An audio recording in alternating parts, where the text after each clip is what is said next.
We may try doing some adjusting. Yeah, that helps. Can you see that a little better? Is that a little better? Okay, great then. I need to ask forgiveness twice from you tonight. First, I need to ask forgiveness because I'm not wearing a jacket. Those sinuses are still acting up and don't want to run the risk of getting overheated in the jacket, and then I can't stop coughing, so I'm not wearing a jacket tonight, so please forgive me. The second area of forgiveness would be the fact that I need to leave as soon as service is over. There are some people that are kind of in a bad way, and they need a lot of help, and I'm supposed to start working with them at about 7:30. So I need to go to my house. Internet's a little better there, more stable, and I need to get on the internet with them and try to start helping them. Please keep that couple in your prayers tonight. Have you ever felt like that guy? Life is like you're pushing a boulder uphill all the time. And that boulder is getting bigger and bigger and bigger. Hardships. Hardships come to all of us. How do we handle it? Especially in light of your 5. Because your 5 will take notice on how you handle hardships. Now, what's hardships? Those are things that are out of your control that are difficult. And they get you down. And they're hard because they're hardships. This morning we talked about the difference between facts and practical application. It's good to know facts. It's good to know that God is always with us. That's a fact. But we need to put it into practical application. We need to live our lives 24/7 as if God is always with us. This morning we talked about pain. Pain of life. Physical pain, emotional pain, abusive pain, the pain of rejection, the pain of having people that we used to count on who turned their backs on us. Tonight we talk about hardships because that's next up for Peter in 1 Peter chapter 4. He's going to talk about the reality of life's uphill hardships. But the good thing is, as Christians, we can overcome hardships. I truly believe that. Now, your 5 need this lesson. Once again, these 5 paper cutout dolls, use those 5 to represent your 5. The 5 people that you love so much, but who are not faithful Christians. Right now, if your 5 were to die, they have no hope of heaven. And that's hard to say because you love your 5. So your 5 need your example from this lesson tonight. I need to tell you the story of George, who was 92, and Jane, who was age 89. They were all excited. They had decided to get married. Hey, wow, they were excited. One evening they were out taking a walk, and they happened to walk past the drugstore. So George said to Jane, hey, let's go inside. So they went inside and they saw the pharmacist, and he wasn't busy. So they walked up to him and said, sir, we have some questions for you. Do you carry heart meds? Do you have a support hose for people with poor circulation? How about rheumatism meds and osteoporosis meds and arthritis meds? Do you carry Depends? How about hearing aid batteries, denture supplies, reading glasses, Geritol, Ensure, wheelchairs, walkers, canes? To every one of their questions, the pharmacist said, yes, we have that. Finally, the pharmacist said, but why are you asking me these questions? To which George smiled and said, we want to use your store as our wedding registry. You know what George and Jane were doing? They were getting prepared.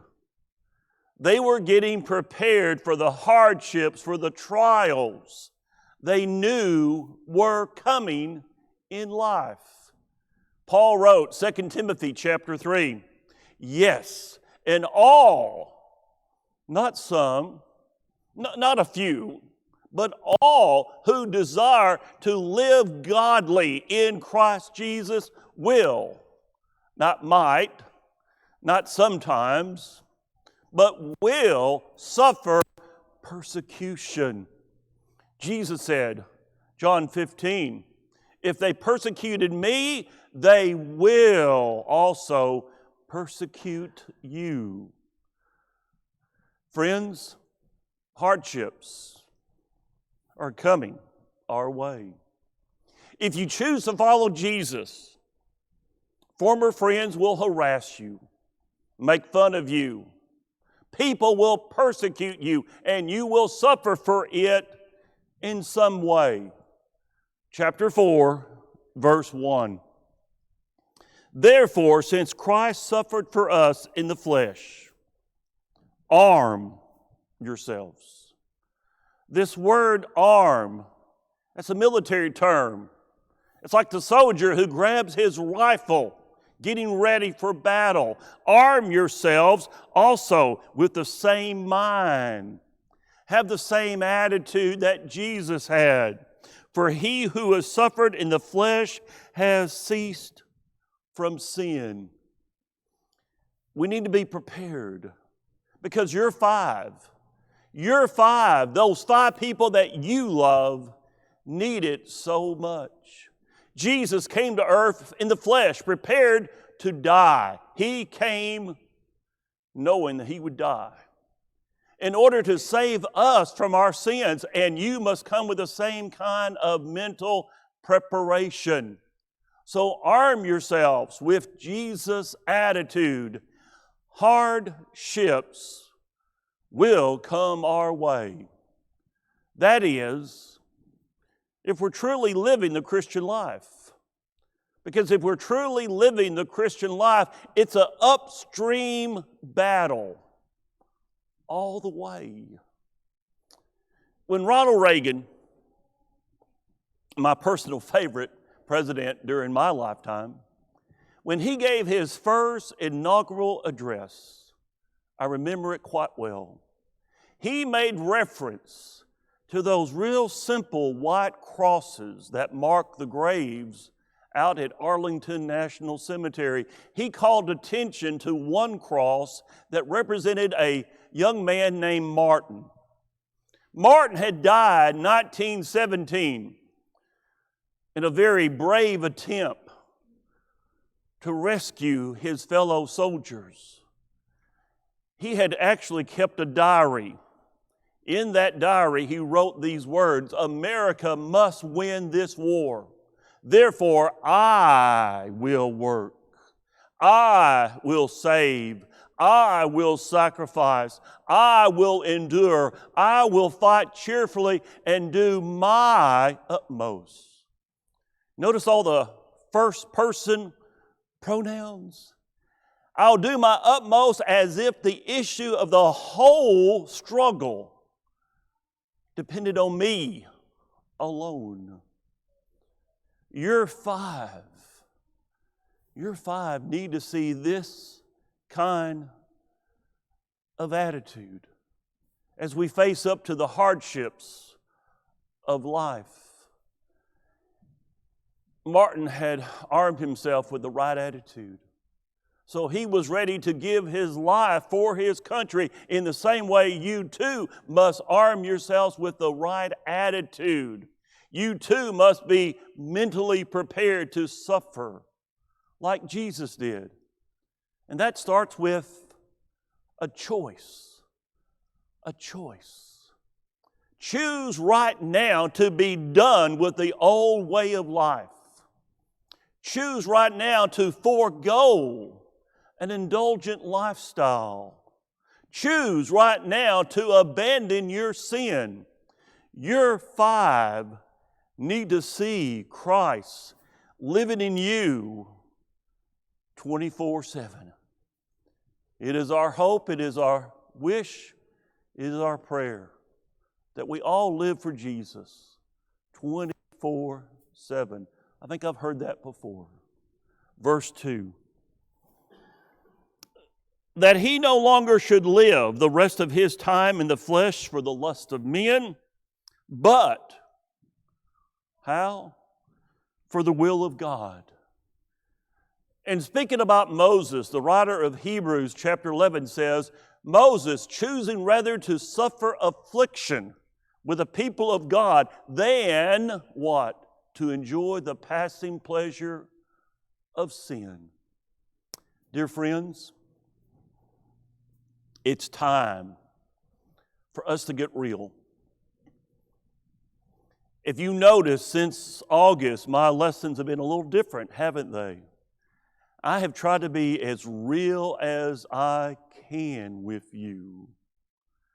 I have even shared with some things with you that normally I would not share, because it's time for us to make a choice to really get serious about Jesus. It's time for you to choose whether you're going to follow Jesus and experience, yes, mistreatment, abuse, opposition, ridicule, laughter, or follow your evil human passions and have a little fun for a little while. If you call yourself a believer, it's time to make a choice. 8 years ago, I had a funeral service that I officiated that was very different for me. Not once, not twice, not 3 times, not 4 times, 5 times. Either before, I think one was before the service started, and the other 4 was after the service was over. 5 people who had worked with the man who had died said in various ways, I had no idea that man was a Christian. Now let that soak in for just a second. I had no idea. These people had worked with him 40 or more hours a week for years. They had no idea he was a Christian. And what's really sad is I knew it. I knew the problem. That funeral service, I talked little about him. I talked more about his wife. Because I knew at work, his language was not the language of a Christian. His actions were not the actions of a Christian. He was dog-eat-dog world type person, and he would climb over you to get the sale, to make the commission. He was mean-spirited. He was cruel. I had 2 conversations with the man, begging him to change. To my knowledge, he never changed. We've got to make a choice, friends. We got to make a choice. Verse 3, for we have spent enough of our past lifetime in doing the will of the Gentiles. We spent enough time doing that. It's past. Our past lifetime. We need to get serious about being a Christian 24/7. Can people see Jesus in my life?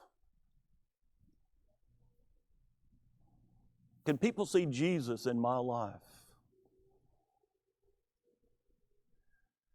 If you're going to face the hardships that it takes to have a life that matters for Christ, arm yourself with His attitude. Choose to abandon your sin and expect opposition and hardships. Because friends, it's going to happen. Verse number 4. In regard to these, they think it strange that you do not run with them. They expect you to still be worldly. They expect you to still take part in their off-colored jokes, their crude remarks. They still expect you to party. We can't do that. We got to be Christians. Can you picture for just a moment Jesus telling a crude joke? Can you? I can't. Can you picture Jesus taking part in some of those activities? No. Well, a Christian is supposed to be Christ-like. You're 5. They need to see Jesus. And remember, you're going to be the best picture, the best hope of them seeing Jesus. Mark Bellis, he was a college professor in Liverpool, England, did a study back about 20 years ago. He actually looked at 1,064 leaders in rock and roll. You know, we tend to kind of idolize people in music. You know, we kind of look up to them. Here's what he found. The average age of American rockers of death, their average age for death was 42. For British rockers, the average age for death was 35. This was from the late 50s up through 1999. What does that say? The partying lifestyle may be fun for a short time, but in the end, it's a reckless waste. And after that comes the judgment. Your 5 need to know this. 1 Peter chapter 4, verse 5. They will give an account. They will give an account to Him who is ready to judge the living and the dead. One day, I'm going to stand before God, and I'm going to have to give an account for all the things I did, both right and wrong, both commission and omission, things that I did not do that I should have been doing. You know, in the end, it doesn't really matter what your friends think of you. It really doesn't. Only what Jesus thinks of you makes any difference at all. Expect the hardship of criticism from people. But remember that their critical remarks crash and burn in the end. Lisa loves to visit art museums. I love Braves baseball games, so she goes with me to Braves baseball games, and I go with her to art museums. I only know about this much compared to what Lisa knows, but I know a little bit now about art. When people look at an art masterpiece and they criticize it, that says more about them, the critic, than it does the art. How can anyone criticize a Rembrandt or a Michelangelo? If they do, it just shows their ignorance. In the same way, when people criticize a true follower of Jesus, it only shows their ignorance. Ephesians 2, verse 10, for we are His workmanship.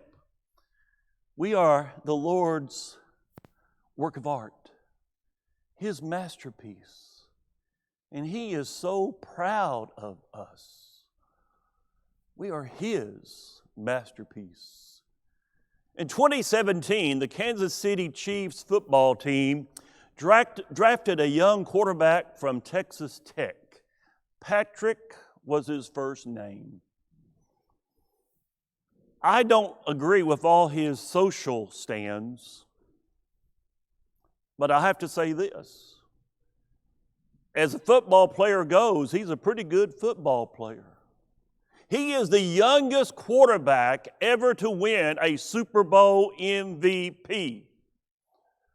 But when the Kansas City Chiefs drafted him, what did all the experts say? Commentator on ESPN said, he'll never even make it off of the taxi squad. This is a terrible draft pick.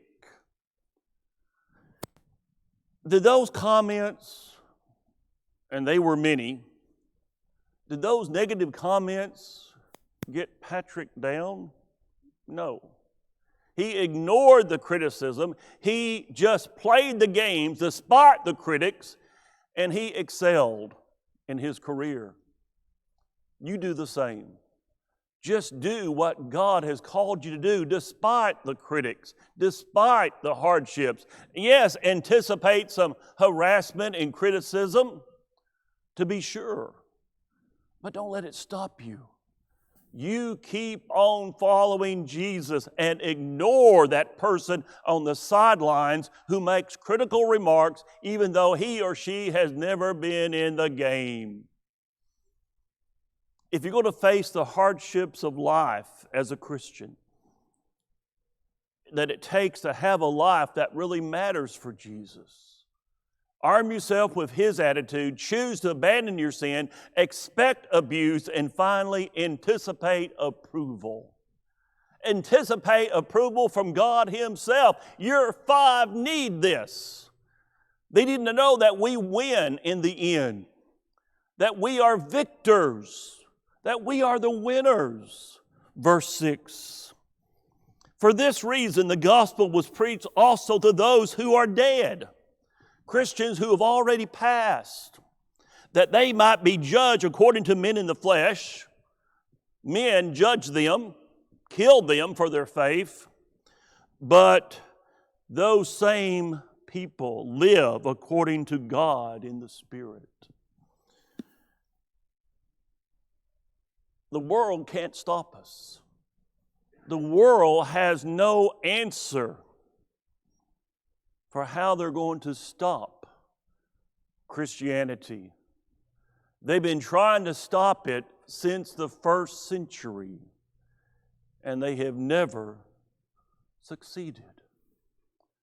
Look forward to the day when you will hear your Lord say, "Well done, good and faithful servant." It will help you to remain faithful to Him when you hear otherwise from some of the people around you today. Know that God is always pleased. Your 5 need this so desperately. Sean and Leanne Toohey. You probably don't recognize the name, but you recognize the movie, Blindside. About the couple who adopted a young man, and he ended up playing football in high school. Well, Leanne, a few years ago, shared the following story. There are people, young children, who never are adopted in the foster care program. And they grow up and they finally age out of the foster care system. But there is a provision that once they are aged out of the foster care system and they're still underage, they can receive an internship with either a senator or a representative in Washington to work for them. One senator hired one of these kids that had aged out of the foster care system, and he was put to work in the mail room for the senator.